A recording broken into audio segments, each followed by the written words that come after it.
On this episode of FFNN Presents J-Pop, we visit the monastery and sit down with the monk. Ladies and gentlemen, we are here at the monastery with the monk. Monk, tell me about winning not only your first ring, but it was the first ring. That's all I have to hang my hat on. Since that point, hasn't been much out of the monk. But things are about to change. As you can see, I've become more serious about this. And I'm looking at a higher power and helping me to victory. And so you've dedicated yourself to fasting 4 days out of the week now? No. Perfect. Just like Ryan, you have been to back-to-back Sackos. However, you beat Johnny Welch in your second. Can you say you understand Ryan's pain? No. I do not understand Ryan's pain. Ryan has created his own pain. Fuck you, Ryan. You gotta win,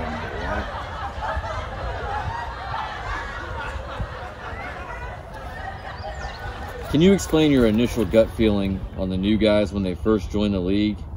Did you think this was the end of something special? It was a fear. The fear was for a hostile takeover. But it's turned out to be pretty good. We have a good group of people in this league that seem to know what they're doing. Have you seen any of our celebrity ambassadors?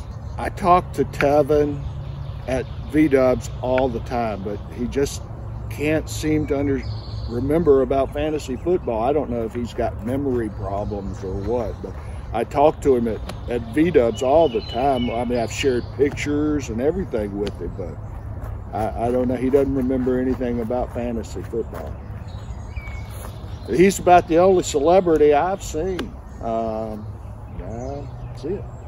What about our online celebrity ambassadors roasting the guys? Oh, now, how in the hell did they get on our fantasy league? I mean, we are breaking in new ground here. Yes. And this is just, A-Rod will probably be the next celebrity about our league. If we get the proper funding, that's on the list of goals along with Floyd Mayweather. All right. Do you have a favorite of the ones you've seen so far? Who you like getting roasted? Well, they did a pretty good job on Matthew. Thought so as well. But, you know, Matthew opens himself up for that sometimes. A lot of the time. That we're on that subject.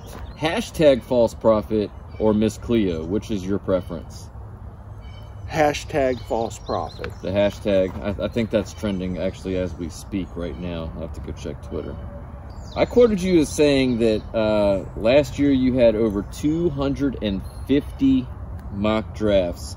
Let me ask you, what did you learn from that, and will you do that again this year? Well, obviously I learned absolutely nothing from that, you know, finishing ninth. And I learned that I will never do that again. You know, somebody says something about overstudying. I think that was Magic Mike saying about something about overstudying can lead to a disaster. And, you know, he may have a point. But by the same token, I was questioning him and Ryan's draft choices last year of choosing two defenses in the draft. But what do I know? Turned out to be pretty good for them. Well, Ryan ended up in the Sacco. Right.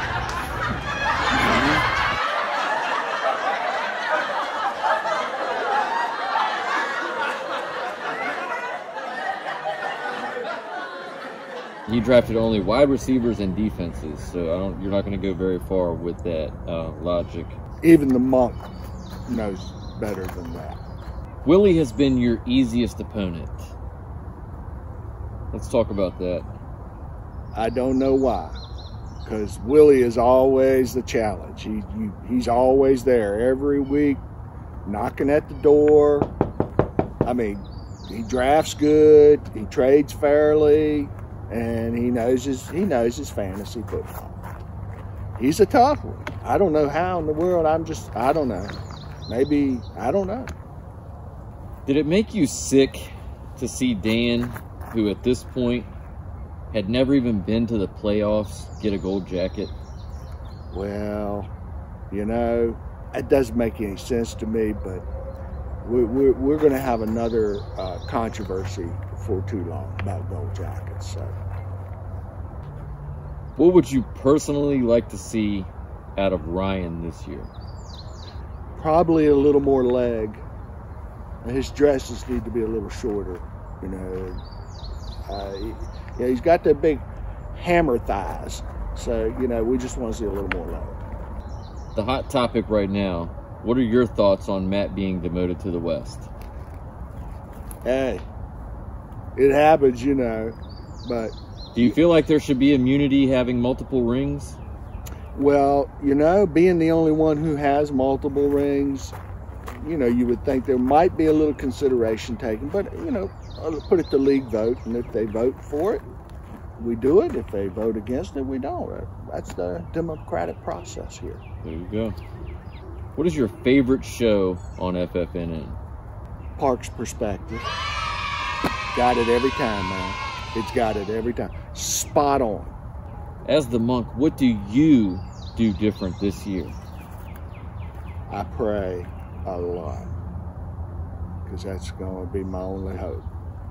Notice how the monk tries to avoid directly answering my question. You've read the King's book. You were here for that season. Does Tevin have an illegitimate claim to the ring? Is he the bum of the rings?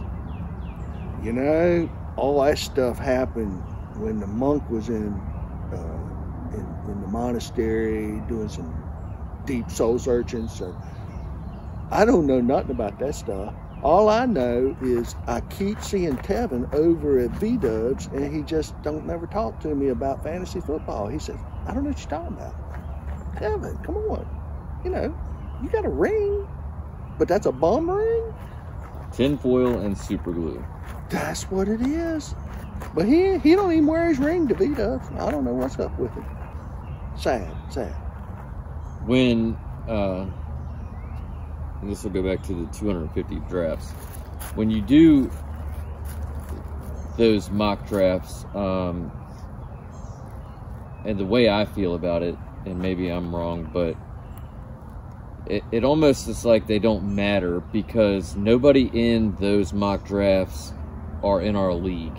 They're not going to draft the way we do, and not only that, almost every one of the rounds, one of us is going to have some kind of shocking, mind-blowing, what the fuck type of pick. Mine in the first round last year was Zeke. Nobody saw that coming. I wasn't even sure that I wanted to do it, but I was like, you know what, fuck it, let's create some shit. And it exactly what it did. It created a panic, and everybody's like, wait, I haven't seen this in any of the mock drafts. Well, guess what? This is live, motherfucker. That's right. That's right. And that's why I don't try to get too caught up on the mocks. I do like to pay attention to the top couple people, see what they're doing. But I'm always, me personally, I'm always scared to draft the top 3 perspectives, because I'm afraid they're going to get hurt.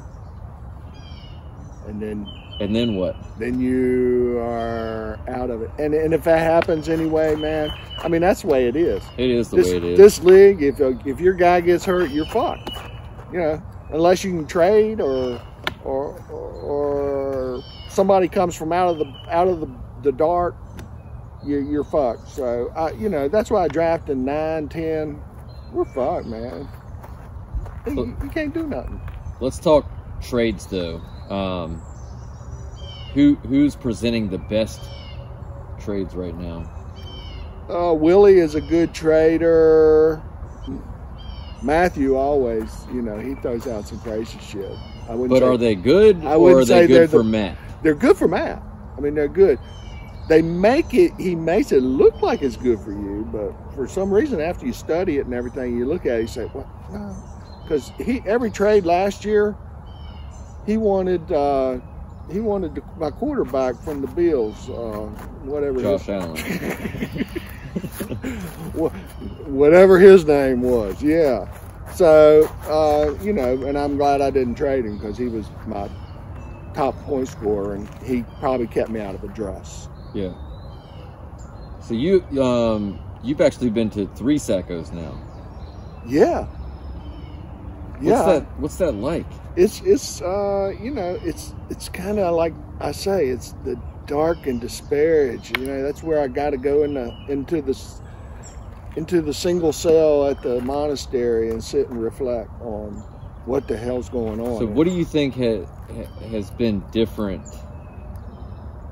Because you've been to 2 Super Bowls.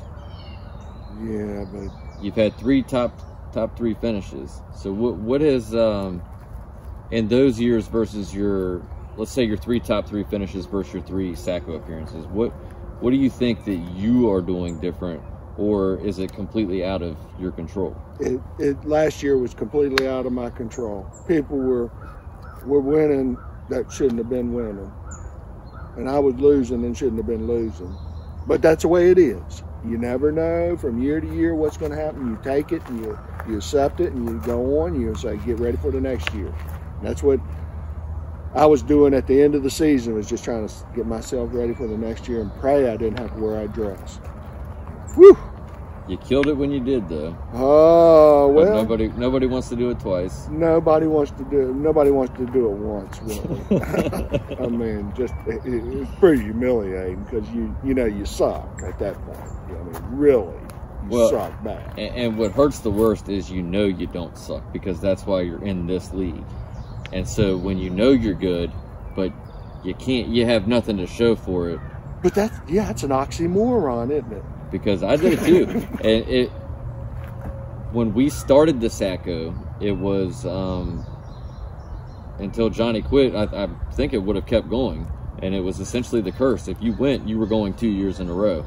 Because I did. I went the first year and I lost, and I had to wear the dress. And then I went the second year, and I actually beat you that year. Yes, you did. And you had to come in the dress, and then you went the next year, and then you beat Johnny, and Johnny half-assed the dress with leggings on underneath and whatever that was. Yeah, he didn't really do it. So he didn't come back. Had he, I'm sure he would have been. That would have continued. It was almost like the Madden curse, the cover of the Madden, if you remember that.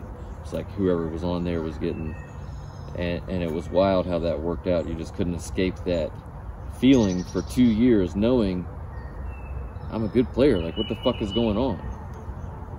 It happens, you know? And those were tougher days also on the fact that only 4 teams were getting into the playoffs. You were not getting in with less than 8 wins, but you probably needed 9. Right. And then you have this bullshit like Magic fucking Mike, who has 6 and, did you see his ring? It says 6 and 7. He has a losing record and won the Super Bowl. And so, you know, that's the parody of the league, but that's also that shows you, though, anything can happen. Anything can happen.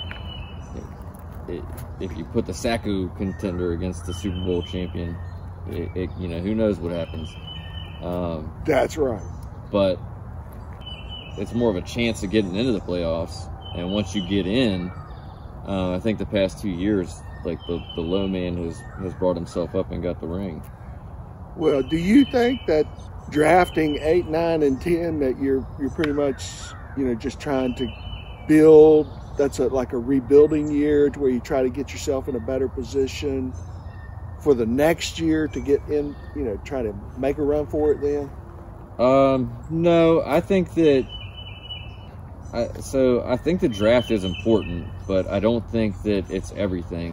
If you're able to work the waiver wire, yes, and pull off, you know, you don't even have to trade like crazy. If you can pull 1 or 2 solid trades, and if you're just constantly up on being a prophet, what Matt tries to do, if you're able to pull the right guy off the bench, you know, when nobody's got him.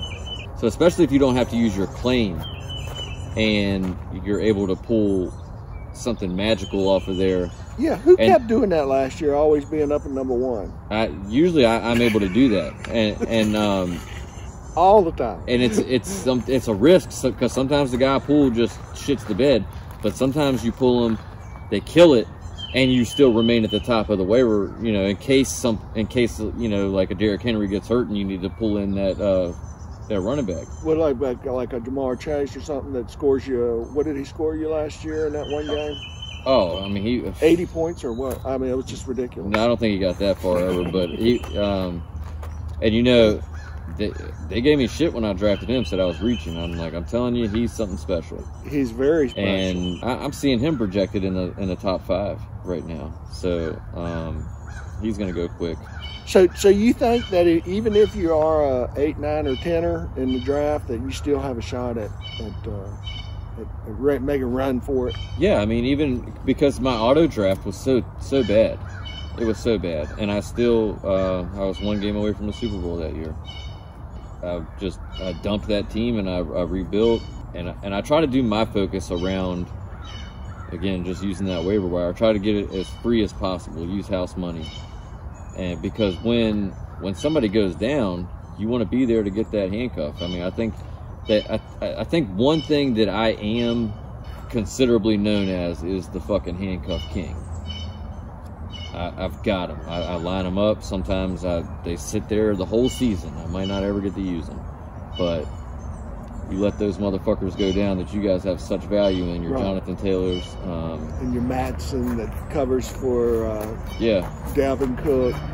You know, when those kind of guys, your Christian McCaffrey, when he goes down, I'm right there. Well, that's what I learned, because I seen, you know, you see somebody go down, and if you haven't forecasted that and jumped on it already, you ain't getting that person. Right. I mean, it ain't happening. And so that's the importance of keeping that waiver claim so high. And so if you don't have to use it, you know, that's my strategy anyway. I try to eat using that. Hey folks, let me tell y'all, I just got a little Parks perspective. Watch out. But again, I mean, there's books. I'm working on mine now. Monk, you haven't given me any ideas yet. You're not going to write a book? What are we doing? Well, you know, I got to, before I can write and talk, I gotta show something. I gotta. You've showed plenty. You're going on your 10th season. Yeah, here. but only 4 people can say that they've done that. It's sad, though, Jason. Man, it doesn't matter how many years you've been doing it. If you're not in the running, if you're not in the top 5, it fucking sucks. The whole year sucks. You still get to put one of those on. Well, yeah, but it's, you know, I can't ride. It's so small, I can't ride that coattail for so long. You seen them boulders that those other guys get. You know, they get them damn rings that shit, you know, I don't know. You can't even wear the damn things. I don't know. Tevin, he don't never wear him as V-dubs. I I don't know why he don't. You know, I think they'd be showing it off over there. It's disgraceful. I just don't understand. But there's no taste in it. I got to step up my game. Got to step it up. Got to play like a pro. I'm in a pro league now. This ain't no paper and pencil shit. This is high tech quantum physics. Quantum physics. That's what I got to get into. Taking the class right now. I got to get a ring. Well, I want to be able to do that. I tell you what. I think your ring is coming this year. I'm personal prediction right now, and I'm getting it from the heavens. It's coming down, saying Jay Park gonna be there.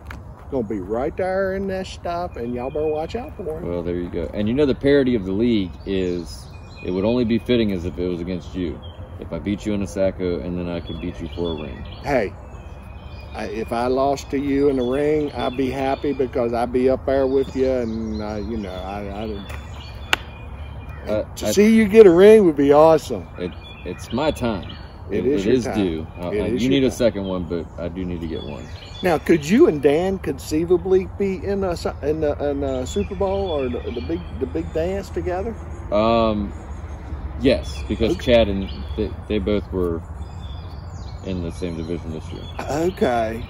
So it could happen. Yeah. It could happen. Yes. So that's my personal prediction is you and Dan in the championship game this year, Matthew and Willie Right behind y'all. I think Dan's going to go on another drought. Uh-oh. I think that's where he's going. He's so focused on trying to out-beard me, which clearly isn't working. Oh, bless it. Any other thoughts?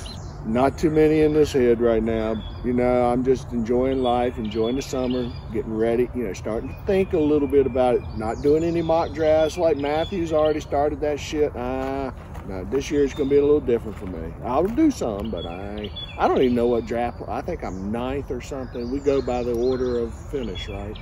As of right now, yes. But aren't we doing that this year? So the only way that could change this year, it would have to be a unanimous vote because Chad would have to vote to give up his number 1 spot. Ooh. So it's going to be voted on, but that's the one that would have to be unanimous. When do we vote on this stuff? That's the stuff that is at the pre-draft meeting. Okay. So the August 27th, the B-dubs. Oh, yeah. That's where we do our vote. Okay, so you know what that's going to do? That's going to eliminate really any of these mock drafts. Because people doing mock drafts they go to V-dubs, they find out they thought they were right. Then you don't know where you're at. Yeah, right. Because might be second. Either way, this is going to be the last year so if Chad gives it up, we can go random this year. But if he doesn't, then at random, Wow. Everybody that I've talked to said that they're going to vote for it to go random. This year? Well, except I haven't talked to Chad, so I don't know that this is the one vote that does have to be unanimous because Chad did earn that spot. Exactly. So he would have to give up that right. If he did, we would go random, but starting next year, if the vote hasn't gone through, but I'd be willing to already guarantee that it'll be some sort of random, whether it's drawing out of a hat or we come up with some kind of little game to figure it, it'll be something interesting. So we got a long time before we have to worry about that. Well, I'm saying if Chad gives it up, I really have to question, why he would do something like that. I would. Yeah, I don't see him giving up the first round pick. Not at all. But then again, some people don't want that pressure. Well, he stays in the closet all the time. He ain't got no pressure on him. He's just in there. I don't know what he's doing in there. I'm going to put a camera in there this time. We need to investigate because something's going on. I don't know if he's got hurt on the phone. Somebody's on the phone. Man. Yeah, it's not okay. He's got some insider, I think, going on that we just don't know about. Yep. So if he is gonna do it this year, he's gonna do it under surveillance. A bird just shit on me. I got it on camera. A bird just shit on me. Is this a sign? For this year, I guess. I told you there might be a little improv. Well, I'm glad I got this shit on. Cover my face. It would have gave me a nice little toupee. Well, look at that shit. A bird shit on me, y'all. I ain't kidding. That is fucked up. Incredible. Well, Jay Park, this has been awesome, man. It's been great. Monastery, the monk, J Park, Park's perspective. We got it going on in fantasy. I just need to do something to it. So I don't know. Change is luck. You're already working. I see it. I am. It is a new year. And when you draft everybody thinks that they can win it at that point.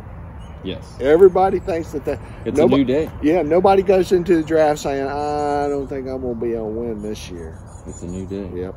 Last year I thought I had it figured out, but no. And this year, the one thing that is going to be different too is that we are already rolling. We're in motion. Everybody knows what's going on. Everybody knows what day is what, and we're hitting the ground running. There's not going to be a bunch of bullshit on draft day. We're going to be, everybody's in, ready to go. We got, and everybody's returning? Everybody, yes. We don't have any? So this will be the 3rd year in a row. So the 2nd year it had never happened. This is the 3rd year that we've kept the same group, which is... And so we ought to be getting a pretty good waiting list for people wanting to get in this thing. Yeah, and that's something else we're going to talk about at the vote, is that we incorporate Mike's league as our B league, as our feeder, but also more so as to, like, they can come to our parties. So they have to have some type of marking, whether it's a shirt or a wristband or something, so that they're kind of like our bitch or something. They go get us stuff and do stuff for us. Fuck that. You want to get in our league, this is how you do it. That's right. You show us. You want to be on the fucking show, you want to be a superstar, you want to make it right here, that's what you got to do. This is serious stuff, folks. You got to pay your fucking dues. Yeah. Be an outfit. I don't see the profit in his outfit, you know. What about this name stuff? What's your name going to be this year? Well, so I always try to make the funniest name I can with one of my players. I do kind of, because of the way our league works and keeping stats and stuff, I do agree that there should be long-term names, because going back and looking at it, you're like, oh, you were Adrian Beecher's son when Adrian Peterson was beating his kid, and I'm trying to think of some of the ones that I had. I had some. You had some pretty good ones. I've had some pretty good ones, pretty controversial ones. Oh, well. I just loved seeing them come up. Man. And so I don't want to lose that magic, but at the same time, it would be. I think it constitutes as we need to have some sort of professionalism in the league and to do that. So exactly. Well, you know, you don't see too many NFL teams changing their names, right? Except except one. Yeah, right. Except one, and they're now the Lionel Richie's Commodores, right? Lionel Richie's Commodores. Okay. With the Jerry curl. Okay.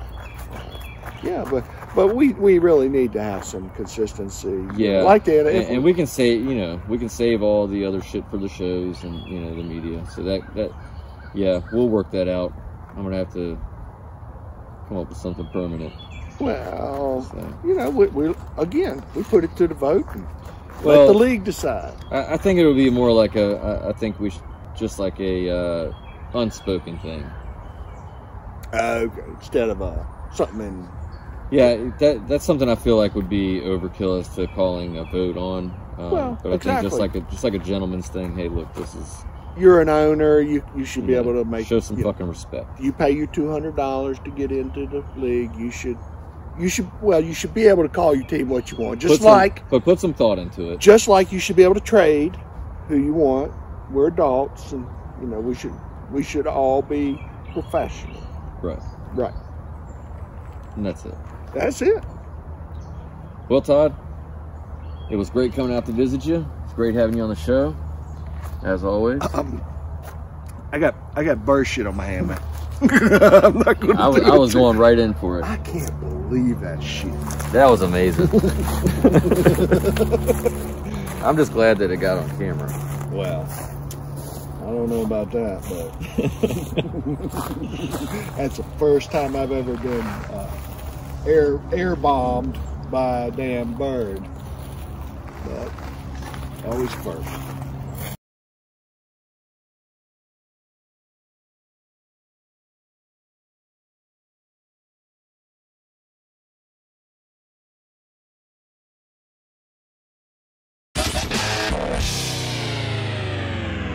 Gotta win, boy.